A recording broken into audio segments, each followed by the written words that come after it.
Hello, welcome to Useful Idiots Monday Morning, where we talk about the Sunday morning shows that we watch so that you don't have to. Everyone, like the stream, please. Like the stream. Love the stream. Smash the like the smash. Also, just a heads up that after this call, we are doing a call-in.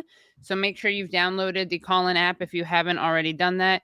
You could do that on your iPhone as you always could, but now good news is that you can also do it on androids, the droids, whatever the kids are calling it these days. And we actually put the link to that call-in the YouTube description, so you can find it there. And Call-in is a free app where you can ask us questions. So yeah, and of course, subscribe at Useful Idiots, Substack, and also make sure that you subscribe to this YouTube channel. I think that's all the admin announcements that we're going to make, and let's just get into the clips. How are you, Aaron? I'm fine. How are you, Katie? I'm good. Good. Very good. Yeah. A lot to cover today. Yes, a lot of Monday morning to do. A lot of Monday morning, yeah. So let's get to it, and let's see. Our first clip comes from are we starting with Chuck or Tom? Aaron, which one do you want to do first? We usually go with the Chuckster first, don't we? Yeah, we got to do some Chuck Chod. All right, let's do it. Good Sunday morning. As the Russian invasion began, Ukraine's President Zelensky said what the world was hearing was the sound of the Iron Curtain falling down and closing Russia from the other civilized world. Vladimir Putin has made it clear he intends to reverse the fall of the Soviet Empire. So will he really stop in Ukraine? Overnight. That's just not true at all. Let me actually quote to you what Putin has actually said about the Soviet Union. He says this is what Putin has said about the Soviet Union. He says, whoever does not miss the Soviet Union has no heart, but whoever wants it back has no brain. Yeah. That's Putin's actual view of the Soviet Union. This idea that he wants to reconstitute the Soviet Union, which would require taking over some NATO member states, thus triggering Article 5 and setting off World War III, is just insanity. It makes no sense at all. Ukraine is very different. Ukraine is not a part of NATO. And as we've talked about, Ukraine's been at the center of this long proxy battle that, in my view, kicked off in 2014 when the U.S. backed a coup in Ukraine and chose the new government. Before that, support for NATO membership in Ukraine was something like 20%. It was very low. And that's increased since. But this idea that Vladimir Putin is out to reform the Soviet Union empire is it's complete warmongering insanity. Can we actually start that from the beginning? Now that you said that, I just want to rewatch it. Sorry, I'm gonna have to stop these clips every 5 seconds. No, it's good. I wasn't complaining. I just want everyone to rewatch it, given what we just heard, which is Aaron. Aaron, you are indeed a Putinist. You are spouting. You are literally spouting out Putin talking points. Get it? Well, yeah. Because you're quoting Putin, which is fair. Because I'm quoting Putin, yes. Yeah. It's a Putin talking point. That's right. Yeah. All right, let's go. Good Sunday morning. As the Russian invasion began, Ukraine's President Zelensky said what the world was hearing was the sound of the Iron Curtain falling down and closing Russia from the other civilized world. Vladimir Putin has made it clear he intends to reverse the fall of the Soviet Empire. So will he really stop in Ukraine? Overnight, the Russians continued their heavy bombing of Kyiv and other cities and have moved into Kharkiv, the country's... Also false. Russia did not conduct heavy bombing of Kyiv. The only bombing I'm aware of near Kyiv was of a military site outside the city. But there's been this constant claim that there's been... Now, I think, tragically, I think that is going to change. Right. I think we're actually now, as we're starting to see in other areas, we're going to start seeing Russian attacks on civilian areas. But at the time that Chuck was saying that was totally false. Right. And a lot of people have attributed a Ukrainian bombing to a Russian bombing. Yeah, well, there's things like that footage of that apartment building in Kyiv that was hit. Well, that turned out to be a Ukrainian anti-aircraft missile hitting that building. Yeah. which is tragic and not trying to, but it's just this notion that Russia was launching this attack on Kiev. It's false. Yeah. Now, I do think it's going to happen now, and that's what makes this all the more tragic. And unfortunately, I think Russia is not going to relent, and Kiev, the Ukrainian government, is not going to basically make the pledges that it could make to end the Russian assault, which is basically to guarantee Ukrainian neutrality. But we'll get to all that. We'll get to all that, yeah. Second largest city, but they haven't taken over a city yet. The big story right now is the fierce resistance by Ukrainian fighters led by President Zelensky, who have bloodied the Russians' noses and slowed their advance. Military aid to Ukraine is now pouring in. And late yesterday, the United States and its allies finally moved to cut Russia mostly off from the critical SWIFT banking system. There is a carve-out for Italy and Germany for their energy transactions. There are so many unanswered questions. Will Putin move into former Soviet republics like Estonia, Latvia, and Lithuania, all of which are now members of NATO? Is NATO... So Chuck is saying, is Putin going to voluntarily start World War III? That's a question that Chuck is actually posing as plausible. Is Putin going to decide to start World War III by attacking NATO states? It's just so ridiculous. Ready to confront Russia militarily if he makes that move? What effect, if any, will U.S. sanctions have on Putin's strategy? More importantly, what kind of advice is Putin getting? And is he acting rationally? Is he all there? And most importantly, is a Washington already divided against itself even able to tackle this crisis? Well, there you have it from the Chuckster. You know, the dominant view in Washington right now is that instead of taking Russian concerns seriously, which they've been laying out very clearly for many years now, the answer is to pour in more weapons, even though they all know that, you know, however many weapons they pour in, it's not going to defeat Russia. Just Russia has an overwhelming advantage. Right. Even if you don't care about things like, you know, achieving a diplomatic settlement, dropping this failed quest to expand NATO, just the notion of the thought that the answer to this is to send in more weapons to Ukraine is, to me, just insanity. Yeah. And I said this last night. I had a stream with, I live streamed last night at the Katie Halper show with Chris Hedges and with Phyllis Benson. Recommend both. Phyllis Bennis. Yeah. I recommend both of their recent pieces. Chris's is at Sheer Post and Phyllis is at Foreign Policy Focus.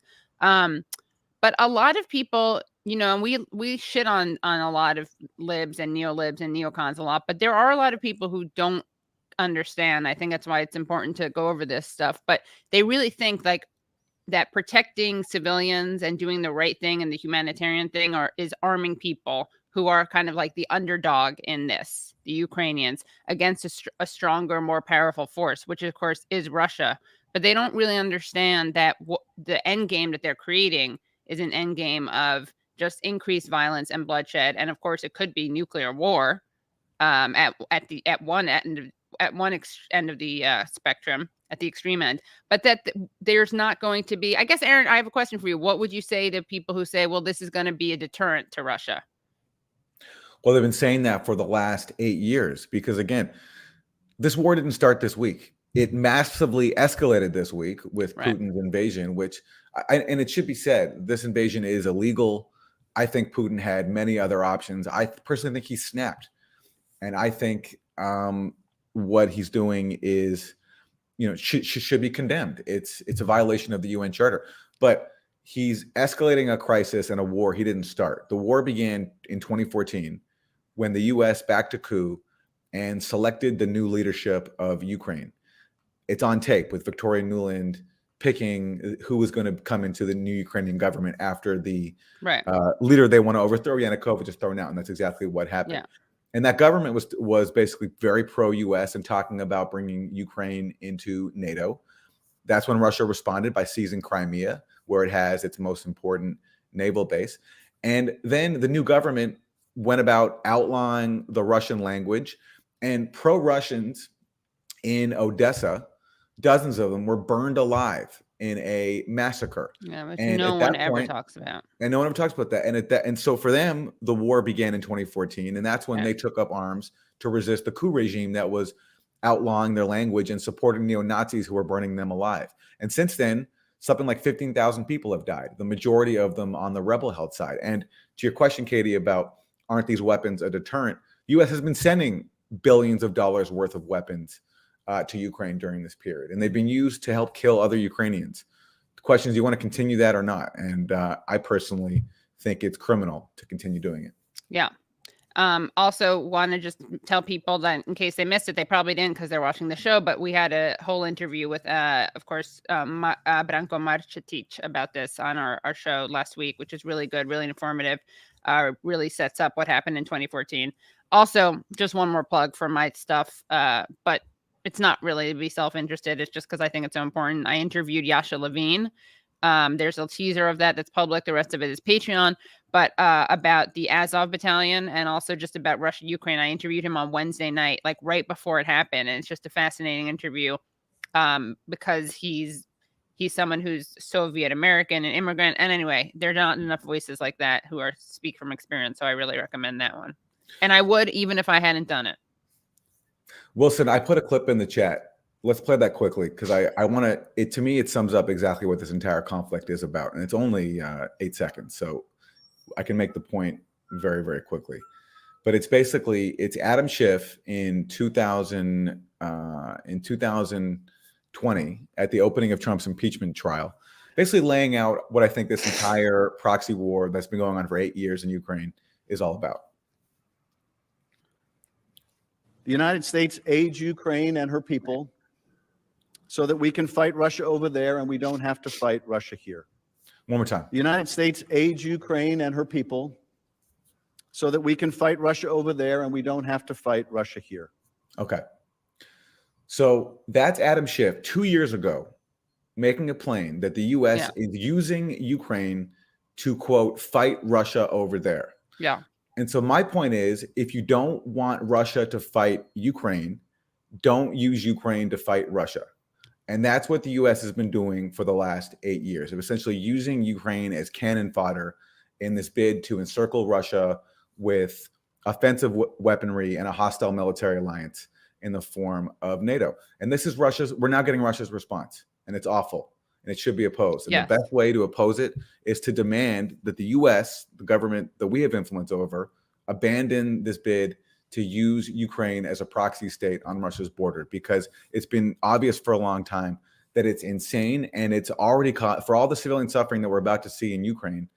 There's already been so much civilian suffering in the rebel-held areas of Ukraine, especially, and now the rest of Ukraine is going to start to experience that too, and it's terrible. And we should, if we don't want to see any more suffering, we should demand a halt to this NATO expansion bid right now. But going back to Sunday news shows, that thought can't be entertained, and it's presumed that we have the right to be using Ukrainians as cannon fodder. And the question is, are we sending in enough weapons or not? That's the only issue that's allowed to be debated. And of course, not to say the obvious, but what Schiff is doing is admitting just full-throatedly that this is a proxy war. Like, he's saying that. Yes. That we are fighting them over there. He says we're fighting them. He says we're using Ukraine to fight Russia over there. I mean, it's the most concise expression of the U.S. policy that I can think of. And he said it when he said it at the time, it was during Trump's first impeachment. This speech was widely hailed as this noble defense of U.S. democracy. What it actually was expressing a bipartisan point of view that we have the right to use Ukraine for a proxy war against Russia. And it's led to the moment we're in right now. Yeah. And again, if there were responsible media or any kind of moral, ethical, political discourse, you wouldn't say these things out loud. Like, that would be the quiet part that you wouldn't say out loud. But because we don't have either of those things, you say it out loud. Yeah. Yeah. Okay. All right. What do we got next? In your opposition of Vladimir Putin, the same cannot be pause said this for for a the leader of second. your Sorry, party, I want to just. So this was going absolutely viral. This is like, what is this? This week with George Stephanopoulos on ABC. This is a really kind of cool, social media friendly clip that they put together with the very legible subtitles. But this was trending. Tom Cotton was trending on Twitter yesterday because of this. So let's take it away. stalwart in your opposition of Vladimir Putin. The same cannot be said for the leader of your party, Donald Trump. Last night, he finally condemned the invasion, but he also repeated his praise of Putin, calling him smart. Earlier in the week, he called him pretty smart. He called him savvy. He says NATO and the U.S. are dumb. Are you prepared to condemn that kind of rhetoric from the leader of your party? George, you've heard what I have to say about Vladimir Putin, that he is a ruthless dictator who's launched a naked, unprovoked war of aggression. Thankfully, the Ukrainian army has anti-tank missiles that President Obama would not supply, that we did supply last time Republicans were in charge in Washington. That's why it's so urgent that we continue to supply those weapons to Ukraine. Why can't you condemn Donald Trump for those comments? George, if you want to know what Donald Trump thinks about Vladimir Putin or any other topic, I'd encourage you to invite him on your show. I don't speak on behalf of other politicians. They can speak for themselves. I speak on behalf of Arkansans who I talked to this week and who are appalled at what they saw in Ukraine, and they want me right now to fight in Washington to support those brave Ukrainians. You're a senior member of the Republican Party. Donald Trump is the leader of the Republican Party. He said last night again, suggested that he would be running for president. When Fox News asked him if he had a message for Vladimir Putin, he said he has no message. Why can't you condemn that? I feel quite confident that if Barack Obama or Joe Biden said something like that, you'd be first in line to criticize him. Again, George, if you want to talk to the former president about his views or his message, you can have him on your show. My message to Vladimir Putin is quite clear. He needs to leave Ukraine unless he wants to face moms and teenagers with Molotov cocktails and grandmothers and grandfathers with AK-47s for years to come. I'm speaking on behalf of all Arkansans who want me to send that message to him. If Donald Trump runs again, can you support him? George, I'm not worried about this fall's election right now, much less an election 2 years from now. I'm focused on the naked war of aggression that Vladimir Putin has launched in Ukraine right now. There's not a moment to lose. We can worry about electoral politics down the road. Former President Trump was out there talking about it last night. I simply don't understand why you can't condemn his praise of Vladimir Putin. George, again, I don't speak on behalf of other politicians. They can all speak for themselves. I'm delivering my message to you, which I said has been clear, whether Barack Obama was president, whether Donald Trump was president, and now whether Joe Biden was president, that Vladimir Putin has been a ruthless dictator for years. Too many people have not taken the threat seriously, and that's why you see the images we see in Ukraine now. And where we need to focus is on stopping that aggression, supporting the Ukrainians as best we can. So that is some serious journalism. George Stephanopoulos is asking the questions that we're too afraid to ask. And he's asking them not once, not twice, thrice, quatrice. I don't know. I mean, this is such stupid attempted gotcha politics. I don't know why Trump is not president anymore. What do you think, Aaron? How much did you learn from that interaction? Tell me the multiple ways that you feel like you are more educated and edified after that clip. Well, look, you have to feel sorry for people like George Stephanopoulos. After Trump left office, they kind of lost their entire life force. All they could talk about was Trump, and everything was all about Trump for 4 years, and then he was gone, and it's been increasingly difficult. So whenever an opportunity presents itself for Trump to be invoked, they will take it because they can't really talk about anything else. They don't know anything about the actual issues of the day, and everything is seen through this prism of Trump, who helps give them ratings. So that's George Stephanopoulos, just like a hamster on a wheel, just trying to get out as much Trump as he can. Yeah, well, I want to tip my hat to Stephanopoulos for asking those hard questions. And all right, should we go to our next? Maybe we should skip to. You want to hear some from another Republican? You want to hear from Mitt Romney or Yeah, sure. All right, sure. let's go to Mitt. Sure. Before we do, actually, let me just say more broadly, the pro-Putin. Yeah. The obsession with Trump and Russia when it comes to Ukraine is so it shows how bankrupt this whole narrative is, because for all this obsession with Trump saying nice things occasionally about Vladimir Putin, it's obvious that Trump admires Putin. He likes autocrats, tough guys. Yeah. Okay, that's pretty clear. But for all this personal obsession with Trump's like idiosyncrasies, personality, Trump's actual policies, as Tom Cotton said, Right, with Obama, contrasting him to Obama. Yeah. Entailed reversing the Obama policy, which was basically after Obama's administration launched this coup in Ukraine, changed the government, and a civil war broke out. Obama realized, like, oh shit, I just started a proxy war in Ukraine. And if I send more weapons, it's going to end up in the hands of neo-Nazis, the Azov battalion. And I don't want to actually do that. I don't want to further inflame this proxy war that I started. I don't want these weapons to fall into the wrong hands. That's what he actually said. He was right. It was one of the few brave things he actually did. And all the same people who are now heroes in Washington, like Bill Taylor, who's on CNN all the time. He's the former U.S. ambassador to Ukraine. Alexander Vindman.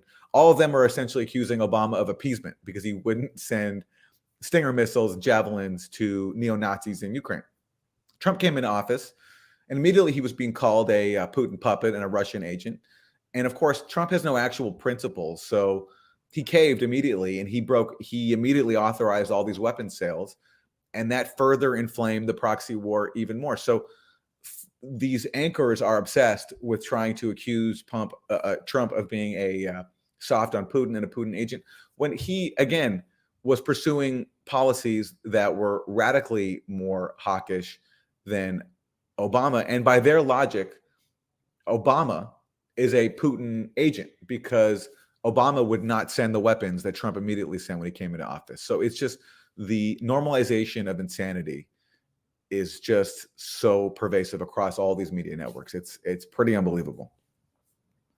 Yeah, it's but Aaron, someone asked a question which I think is worth asking, which is, Aaron, why didn't you condemn Trump in your response? That was I was setting you up when I asked you about Cotton and Stephanopoulos, and you failed. You failed. Sorry. Every time I mention Trump, I de facto condemn Trump. Yeah. Trump is inherently condemned. You have the bravery that Tom Cotton doesn't have. Exactly. Yes. Yeah. Happy. Yes. Yeah. All right. On to Mitt. And just more broadly, the pro-Putin sentiment that you are seeing from some corners of your party. Well, a lot of those people are changing their stripes as they're seeing the response of the world and the political response here in the U.S. But how anybody in this country, which loves freedom, can side with Vladimir Putin, which is an oppressor, a dictator. He kills people. Katie, can you imagine someone in the U.S. siding with a dictator who kills people? Never, ever. Like, for example, Mohammed bin Salman. For example, imagine if somebody, except maybe Saudi Arabia. Exactly, maybe Saudi Arabia. Yeah, as they, after they dismembered Jamal Khashoggi and are now committing mass murder inside Yemen, except for there. I mean, Aaron, we are now arming Saudi Arabia in their defensive warfare. Exactly. That's what we're doing. All right. I think it gets worse. He imprisons his political opponents. Oh my God, Katie! Can imagine you imagine that. The horror of the U.S. siding with someone who imprisons their political opponents? What about just having political prisoners at all? Yeah, I mean, unbelievable. Can you imagine that? It's not like Julian Assange right now is rotting inside a prison. Imagine if someone like Julian. Imagine if we were Imagine if we were going after Julian Assange. Oh, the horror! Thank God, right now Julian Assange is roaming free on his, in a garden with his computer, uploading files to the internet as we speak, exposing U.S. crimes, because the U.S. isn't afraid of people who criticize the government. Right. They don't lock them up. They let Right. them roam free in gardens and pastures. Right. Yeah. No war on a free press or anything. He has been an adversary of America at every chance he's had. It's unthinkable to be. It's almost treasonous. And it just makes me ill to see some of these people do that. But of course they do it because they think it's shock value and it's going to get them more eyeballs and maybe make a little more money for them or their network. It's disgusting. And I'm. Side note, and I'm sorry to get into someone's appearance, but I hope that this is appropriate. Is there anyone on cable TV who has like a more expressionless face than Dana And Donna Bash? Bash. I never see an expression. That's always that same look. She looks kind of like, like scaredy face a little bit. I mean, this is her at her most expressive, honestly. Really? Okay. Yeah, All this is right. her. This is her terrified. Okay. Okay. Yeah. Hopeful that you're seeing some of those people recognize just how wrong they were. Treasonous is a big word, so I just have to quickly follow up. Would that include the former president? Well, I said it's nearly treasonous. There's standing up for freedom is the right thing to do in America. Anything less than that, in my opinion, is unworthy of American support. Meanwhile, I know that All you're right. well aware that something big is coming your way Can to the I- United States Senate. Can I just say that, dude, commit. Just commit. You're going to say it's nearly treasonous. And then when she asks about Donald Trump, which, okay, I know that's an annoying thing. But if you're going to bring this up, you got to go big or go home. Yeah, exactly. It shows how much they care about their professed principles. On the one hand, they're like, this is treasonous. I can't accept This is this. nearly treasonous. And then it's all right. So can you condemn it in Donald J. Trump? Right. Who, yeah. Anyway, let's. Anyway, He wanted. And then he changed they're the all topic. such cucks. They're such cucks. Yeah, they're Trump cucks. Yeah. Anyway, Cucks. so that was Romney. Now, should we go to another Republican? Let's do it. Let's do Let's it. keep the This is GOP keep train it up. running. Yeah. Yeah. Let's go to Condi. This is great. Such a I great have clip. argued that when you invade a sovereign nation, that is a war crime. I Let's turn think this up we're a little bit. Yeah, can we turn it up? It's low for some reason. So Well, and I have argued that when you invade a sovereign nation, that is a war crime. I mean, I think we're at just a real basic point there. Well, I'd agree. It is certainly against every principle of international law and international order. And that's why throwing the book at them now in terms of. All right. If you missed it, because it was quiet for us, hopefully it wasn't quiet for you. yeah, But everyone turn your volume. Well, here no, is we're talking. here is the Fox News anchor talking about invading a sovereign nation is a war crime, and Condi nodding her head solemnly and saying, yes, it's a violation of international law, from one of the architects of the Iraq War. Yeah. Katie, honestly, have you seen a more insane clip in cable news history? This is up there for me. Asking Condi Rice to condemn a breach of international law for violating someone else's sovereignty. That is up there for me in just like cable news hypocrisy insanity. Well, I mean, again, this speaks to the dysfunctional media, because if we had any responsible media, she would have been afraid to say that. She would have had some caveat built into it, because she would have known that a responsible, normal thinking person would have said, but how do you reconcile that with your being an architect for the invasion of Iraq? Yep. But because we are there, she's dealing with, and the sad thing is that, yes, this is Fox News, but she'd be asked that same thing, I'm sure, on MSNBC. Oh, for sure. Yeah, for sure.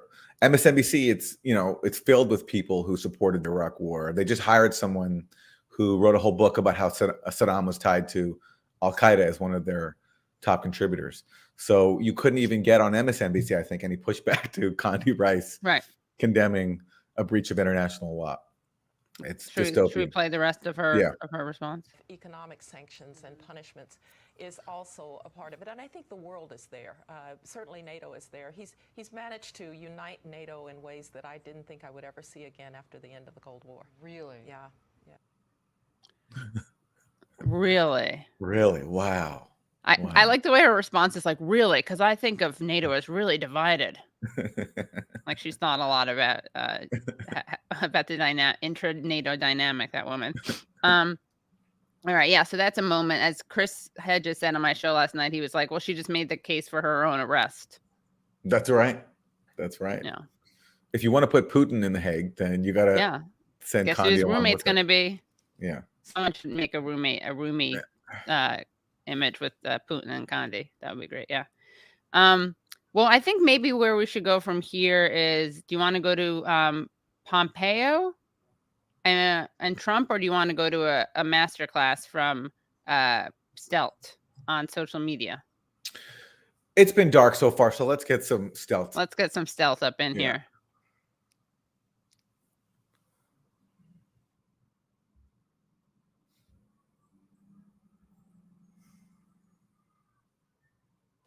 how much of this does seem to you like a change in how the people around the world can consume and understand warfare because of all the images and content in our feeds? Is this a turning point?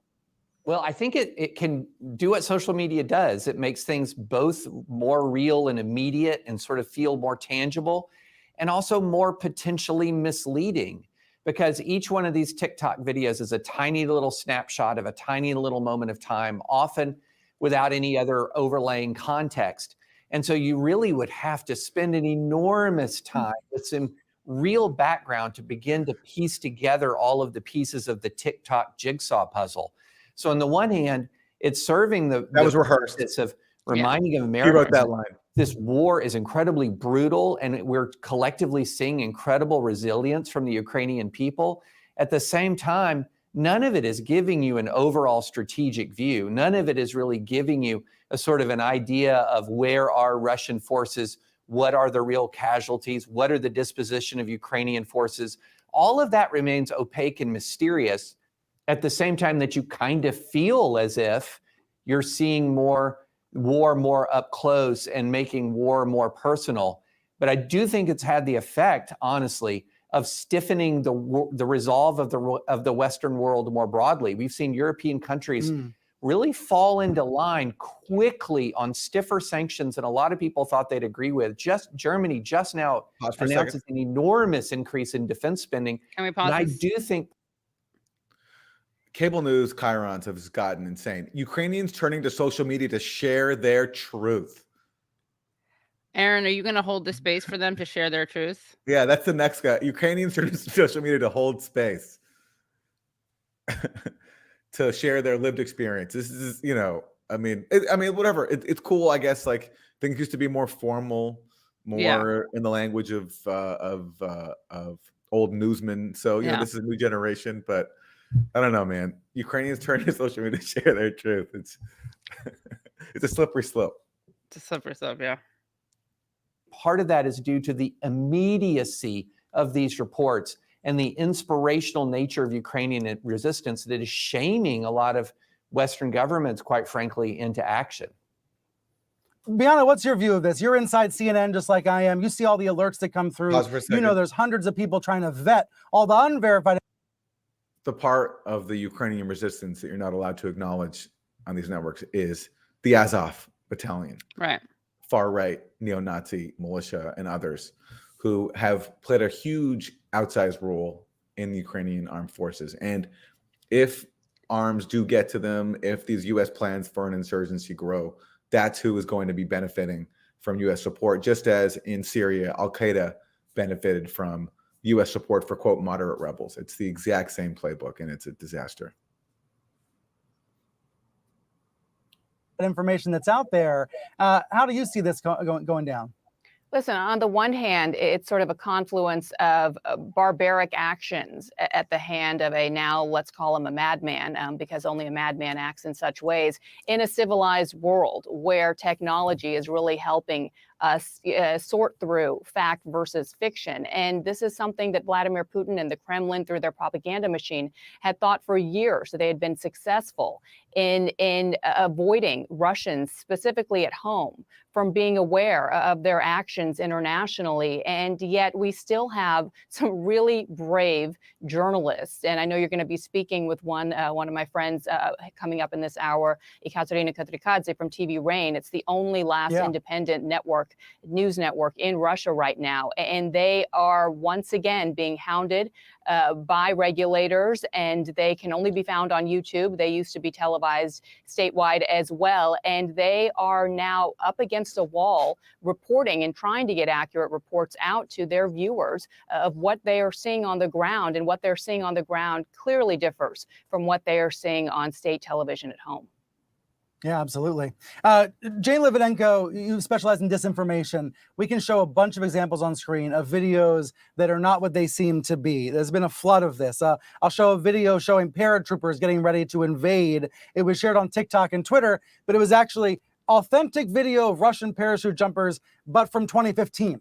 That's the kind of content that's out there that may look real, but is not relevant to this current conversation. There's been a lot of that. So Jane, what are your tips for people who are trying to navigate social media right now? Pause Look, it. Pause for a propaganda is a second. part of every war. And What Brian Stelter really is going for is someone to say, my tip is follow Brian Stelter. Right. Just watch reliable sources every Sunday on CNN, and then actually watch Brian Stelter on reliable sources coming soon on CNN Plus when he takes his show daily. Did you know that, Katie? CNN, which nobody watches, is launching a new streaming service, CNN Plus, where all the shows that nobody watches on CNN are now going to be aired daily on CNN Plus. It's a brilliant Wow. business strategy. Is it more more? Are they recording more, or it's just what they It's already more, record? more content. Yeah, it's just Wow. It's more Can we? content. They should get us on there. Just a thought. Yeah. Yeah, but look, I mean, like what this conversation is like it's the same conversation you can have in any semiotics class or media studies class going back, 40 years. Like the camera is a lens. Right. As he himself. I mean, Brian has told us this. And the camera shapes reality. And you, as the news consumer, have to use. It's like, okay, yes, we know. Thank you. Know. And Thank in fact, you, and in fact, we're gonna after this, we got to put in a clip that has been viral that is also a misinformation clip. So I put that in the private chat. We should go to that after this, just before I forget. Okay, let's keep watching. This is good. Oh, the point of propaganda coming out of Russia right now is to undermine Ukrainian narratives and to scare Ukrainian people. Ukrainians are not scared. They understand information warfare like nobody else. In 2014, so wait, during the pause revolution, pause for a second. I don't understand. Like, Ukrainians are not scared? I thought that, like, this is, I mean, shouldn't they be scared? Regardless of whether you think that, like, regardless of what you think that Putin should be doing or the United States should be doing, it's scary, right? Absolutely. Absolutely. So I don't know why she's saying that. I mean, I guess it's some kind of like moving patriotic thing that she's trying to say. I'm not sure. Anyway. We've come up against it during the annexation of Crimea. We've come up against it. And during the horrible MH17 tragedy, where Russia tried to cover up its role in shooting down a civilian airplane, we came up against that propaganda. And so, of course, the main thing to do is to get your sources from people on the ground and to understand that even people on the ground may sometimes misinterpret what is happening in the moment because the situation is changing from minute to minute, but will always do their best to correct it. And although there may be confusion when you look at the flood of information across social media, on Telegram in particular, public channels that act much like Twitter does in the Western world keep careful track of Russian forces, Russian force movements, and disinformation. Ukrainian television debunks disinformation in real time. So there is a huge effort, not just within the country, but also internationally to get accurate information out to people. The same question for you, Julia. What tips, what advice do you share with folks about not getting fooled online right now? Well, first and foremost, if you're not sure that the source is credible, err on the side of caution and don't share it. If you share something, it turns out not to be correct, don't just issue a follow-up tweet or post. Delete the original post. Wow, and you hear that, explain Katie? why, but don't let it continue spreading. If you spread a false claim, delete the original post. I have to write this down. I know. Yeah, guys, really, hold on. Make sure you tweet that out.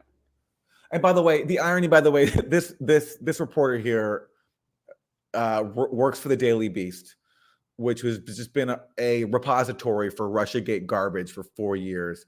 And her job is basically to, like, if something is said on Russian TV that can be used to advance whatever the propaganda needs of the US are of the day when it comes to Russia, she writes an article on it for Daily Beast and it gets published and spread around.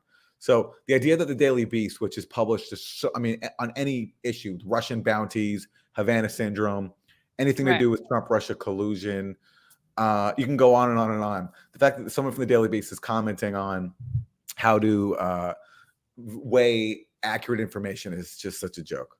But Aaron, they've acknowledged all those mistakes, right? Yeah, right. They've issued Yeah, all these right. redactions and corrections and updates. Yeah. Yeah. Yeah. At a certain Okay. point, Yeah. I asked for the Daily Beast for some retractions a while ago, and at a certain point, I just stopped trying because there's no point. There's just no point. Yeah. People who have questions, I'm just urging them to join. I just urged Bill, for instance, to join the call in afterwards, so we to make sure we have time to answer your questions. Can I share? So speaking of misinformation, I want to share something because it's true. There are clips that are taken out of context. There are things like that are not accurate that people share. But there's also, they don't always, they go in both directions. You know what I mean? Like we see these from about Ukraine, about Russia, things that are more flattering of Ukraine, things that are more flattering of Russia. So let's play this clip. First, let's show the tweet. Just not my tweet, but the tweet about it. So don't show my tweet yet. Just show. Okay, there. Okay, so this is something from FR News Now. Go back to your country, brave little girl confronts invading Putin army. Okay, let's play the clip. What you do? What you do? What you do?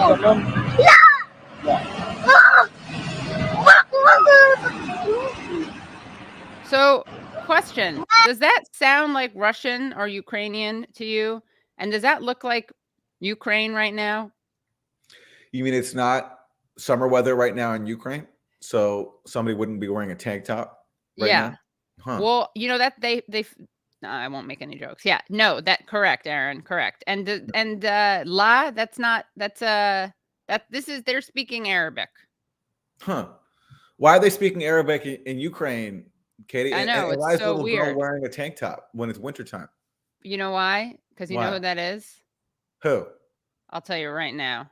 That is Ahed Tamimi, who is a now young woman, young Palestinian woman, activist. And she is yelling at an Israeli soldier but really what happened is that that she went to Ukraine. That's what it is. She traveled back in time, As a became a little younger girl, person, as a little girl, went to Ukraine. changed the Wow. weather in Ukraine. Yeah. Wow. No, yeah. And you know, this person, I don't know who this person is, FR News. But I asked them if they would retract it or update it. Lots of people did. And this video that they posted has 987,000 views on Twitter. And you know what? Nothing. Not a thing, because people are shameless about misinformation. So there's some misinformation. I mean, luckily it's really stupid misinformation and it's pretty transparently not true to anyone who has a functioning brain. Yeah. I got to think that the majority of those views are just comedy. They hit like funny watches. Yeah. People just laughing. Yeah. Because that's funny. Yeah, it's funny. Yeah. All right. What do we got next? What's our next clip? Oh, yeah. Someone in the chat says the best were the video game clips being played as war footage. That happened on Facebook. Oh, yeah. Where some literal footage from a video game was being presented as scenes from the Ukraine war. Yeah. Problem. All right. What do we got next? Okay, here we go. What's this? The problem is not that Putin is smart, which of course he's smart, but the real problem is that our leaders are dumb. This is from Meet the Press. Dumb. So dumb. Very shrewd, very capable. I have enormous respect for him. Look, he is scrambled now, and he's not alone. It's been interesting to watch. Whoa! All of a sudden, all these Putin lovers are realizing, oh, I bought the propaganda. Well, and Republicans with whom I spoke are just so frustrated because they say this is a moment where we could talk about the strength of the Republican Party when it comes to foreign policy, and now it's a missed opportunity. When I think of the Republican Party, Katie, I think of their strength in foreign policy. They're so strong in launching the Iraq War and destroying an entire country and setting off a disaster for the Middle East and the world. But that is strength. That is strength from the Republican Party. Oh, we lost Katie. Katie froze. Katie maybe was just overcome with the strength of the Republican Party, but we'll get her back. And in the meantime, we'll keep watching this clip. because you have the headlines of Trump and Pompeo praising Putin. And so they're scratching their heads. They're trying to turn the page. By the way, former President Trump was one of the few people at CPAC who talked about Putin because everyone else there wanted to ignore the fact that he had made those controversial comments. Slobbering over Putin. Why? But remember Helsinki. I mean, you have to go back to Helsinki. We were there, Christian and I, sitting next to each other, and it's slack-jawed when former President Trump, at the time, President Trump defended Putin's take on 2016 and disagreed with his own head of national security, which led to the DNI contradicting him in real time. Because I covered former President Trump. He likes strongmen, remember. And so this is something that we saw consistently throughout his presidency, Danny. It is. I think President Trump's judgment on Russia and on Putin has not been awesome. I think Mike Pompeo misspoke. I don't think that Mike Pompeo actually He said it several times. I know, Andrea, but I don't. This, by the way, is like the usual composition of a Meet the Press panel. You have like 3 hardcore neoliberals and then 1 person from the American Enterprise Institute. And that's the spectrum of debate in America, according to Meet the Press.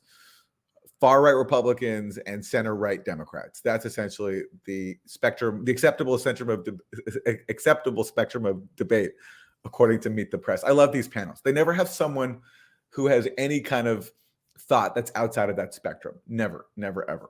Maybe they give Bernie 2 minutes sometimes, like in an interview, but never on the panel. I think that's what he believes. Hang on. First of all, there are 4 of you and 1 of me. I'm the only Republican sitting. There are 4 center-right Democrats of you and 1 far-right Republican of me. That's what it comes down to. Here, hang on a second. We're not Republicans. We're Democrats. We're journalists. Well, 3 of us. I'm not going to touch that baby. What I'm trying to say here is that I think that there's a missed opportunity, as you say, largely because of these stupid. Journalists. Well, 3 of us. I'm not of me. I'm the only Republican sitting here. Hang on a second. We're not Republicans. We're Democrats. We're journalists. Well, 3 of us. You hear that from Andrea Mitchell? We're not Republicans or Democrats. We're journalists.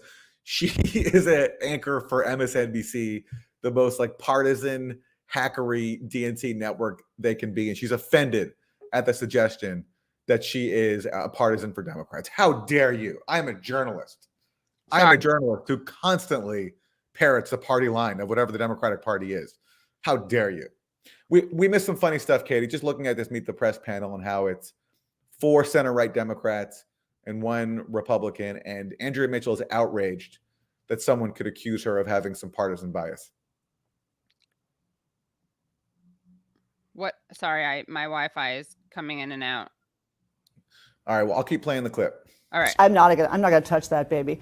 What I'm trying to say here is that I think that there's a missed opportunity, as you say, largely because of these stupid statements and because there's so much that Republicans can do in Congress. We've seen Republicans push for much stronger sanctions than the Democrats have pushed for.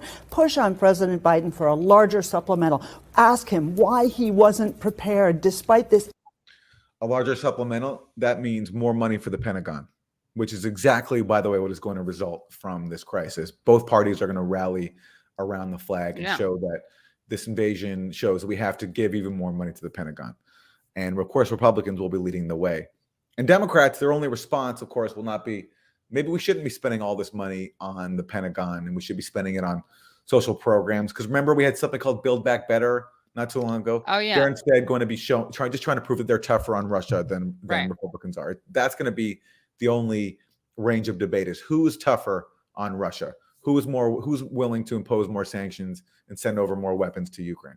Yeah, she does look like Terry Garr, by the way, as someone pointed out in the comments. Yeah. Like who? Terry Garr, the actress. Okay. Yeah. Anyway. Excellent information campaign he ran against Russia. If you knew what was coming, why didn't you prepare? That's all fair criticism. Let me just say about Mike Pompeo, he is so eager to get to the right of Ted Cruz and other 2024 wannabes that to embrace Putin and align himself with Trump on that just shows that he doesn't believe it. Okay, he's a smart guy. He's a West Point guy. It's also dangerous. Then he's going to write himself out of 2024. I think that people have enough judgment to see that when someone says something like that, you can't unhear it. Yeah, I can't speak for every voter, but it's being used by Russian propaganda. Of course. One of these people would be president today. Putin would have much more of a field day than he's even having. The NATO alliance would be fractured if Donald Trump were president. Trump sent more weapons to Ukraine than Obama. He tore up. See, this is the insanity part. This is why these people do not care, literally, if there's a nuclear holocaust. They're making it more likely. Trump tore up all these vital arms control agreements with Russia that, for example, the INF Treaty, that eliminated an entire class of weapons in Europe. Trump tore that up and immediately tested a nuclear missile. Vladimir Putin offered to extend even some parts of that treaty. Trump ignored it, and everybody went along. And nobody here paid any attention to it because it was inconvenient to their narrative that Trump was a Russian puppet. So these psychos are more interested in promoting a fiction that Trump is a Russian asset and soft on Russia than in preventing a nuclear holocaust. It's really that insane. I think one thing that is worth explaining, and you kind of, you have explained this before, is that like, I think some people don't get that Trump, at the same time as he kind of has praised Putin and has kind of an affinity for Putin's style, but that his policy was not pro-Putin. His policy did not help Putin. And people should get this, because the same people who say that Trump is like an erratic maniac should understand that his policy did not match his occasional praise of Putin. Yeah. It's obvious that Trump has a personal liking for Vladimir Putin, and the reason why is pretty clear. He likes autocrats. He likes strong men, whatever. Tough guys. Yeah. But policy-wise, he appointed the most radical neocon hawks he could find: John Bolton, Mike Pompeo. You can go down the list. And they're the ones who actually are in charge of policy. It's not as if Trump is looking over the INF Treaty and studying whether or not he likes these provisions. And he's watching cable news all day. Right. So he basically, Mike Pompeo and John Bolton and the rest of them, went about continuing the quest that they've been on for more than 2 decades, which is dismantling the arms control agreements that help prevent a nuclear holocaust, all for the purpose of expanding U.S. hegemony and encircling Russia with even more weapons. Because when John Bolton under Bush came in, his pet project was dismantling the ABM Treaty. And that allowed the U.S. to start building these missile facilities around Russia, including in Poland, which gives Poland now a staging ground for missiles that can hit Russia, which the U.S. can use. And when Bolton came back in under Trump, he continued that project by killing the INF Treaty, killing the Open Skies Treaty, and they almost killed the New START Treaty. It was about to expire, but then Biden won, and his first act in office was to basically save the New START Treaty at the last minute. And if Trump and Bolton and Pompeo had been successful, the New START Treaty would have expired, and that would have been the end of the last remaining treaty limiting the nuclear weapon stockpiles of both the U.S. and Russia. But again, we weren't allowed to pay attention to that because it was more important to prioritize this narrative that Trump was a Russian asset. And it's directly fueled this crisis in Ukraine because, again, this thing in Ukraine is not just about Ukraine's status in NATO. It's also about Russia sending a signal that it's not going to tolerate anymore the encroachment of U.S. heavy weaponry on its borders. And it's trying to seek some guarantees to stop that. So this whole background has played a major role in triggering this escalation of the war in Ukraine that Putin is carrying out.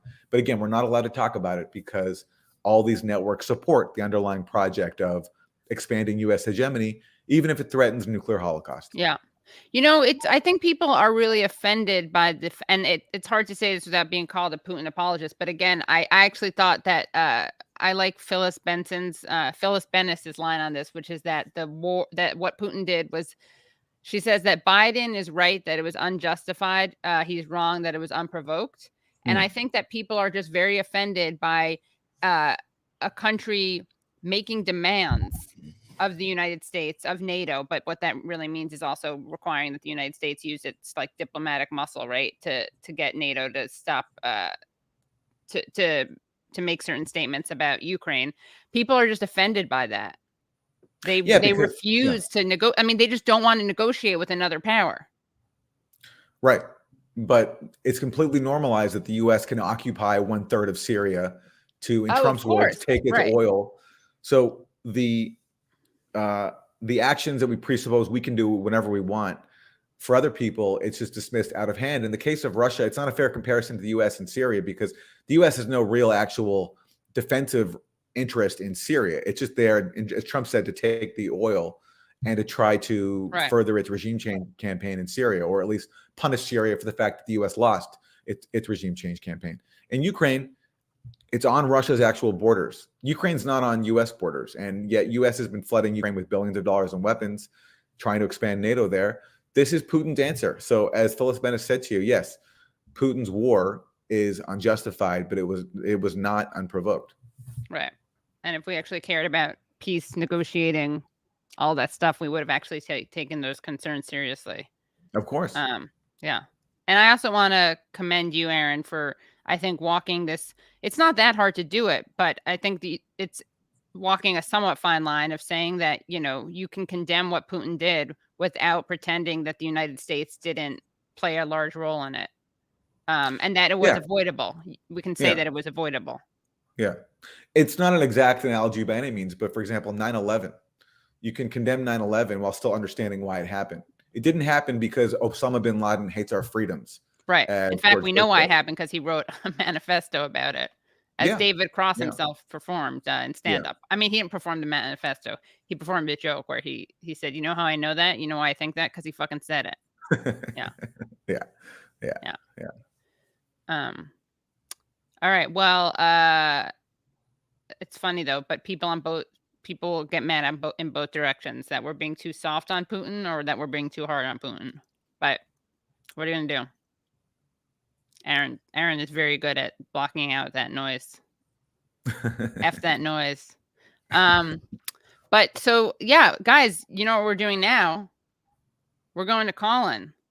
Is it call-in time? It's call-in time, and we I put the link in. I'm going to do it right now, just so it's the last thing. It's also in the description, so you can make sure that you click on that. And again, this is a free app, and we will take your questions. Yeah, it's a plan. All right, and make sure you subscribe to this YouTube channel, and of course to our Substack. We have a great extended. Oh, we got a little good chat in our Substack this week. We talk about Vosh, which is really about Aaron's tweets about Vosh. Vosh. I don't know how to say it, but that's all my fault. That petty squabbling. I wanted to talk about it. Aaron didn't, just so you know. But no, it is at our usefulidiots.substack.com. All right, see you right now on Callin, which you can get on Android. Bye. See you soon. See you soon.